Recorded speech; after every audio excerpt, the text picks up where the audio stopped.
Last week, the Arkansas Board of Education voted to take control of Little Rock schools. This less than 6 months after a federal judge granted more independence to the district and ended a quarter-century of payments to boost integration. Our next guest making a visit to our state, and with that turmoil as the backdrop, she has lots to take in. She is Lily Eskelsen García, the president of the National Education Association. Lily, good morning to you. Thanks so much for being here. First off, let's talk about your visit to Little Rock. We know a lot going on here, but this was planned way before this decision. A long time ago, I was invited here by our National Education Association members here in Little Rock. They're so proud of many of the innovative schools that are going on. I'm going to a STEM Academy today. We're going to be looking at what happens when you have a lot of resources in your schools and even what can happen when you don't. And so this kind of fell out of the sky on this visit, and I wanted to come and show my support for this school district. Let's talk about the NEA's official stance on the decision taken by the state to assume control of the district. How do you guys feel about it? There is a national perspective on school takeovers. They don't happen often, but there's a track record and it's lousy. It's a horrible track record. It usually ends up with people mixing things up, coming in with some expert, and they never ever solve the real problems in that district. The district has problems. It does.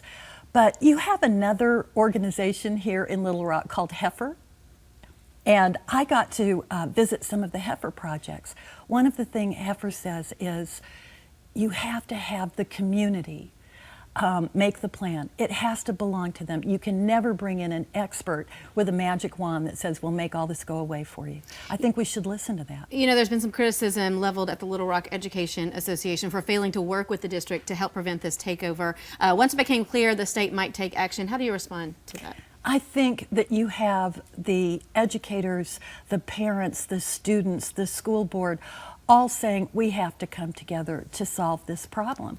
And now that is going to be harder to do when you don't have a school board, but it can still be done. I think you're still going to have parents and students and educators say, we love the kids in this building. Regardless of what happens, we're going to come together and we're going to find out a way to solve our problems. You're actually in town to speak tonight at the Clinton School of Public Service. What's the focus of your speech tonight, and will you touch on this? I will, because I'm talking about what works. Yeah. I'm talking about after 12 long years of No Child Left Untested, Congress is now talking about reauthorizing this law that has turned schools, so many schools, into testing factories.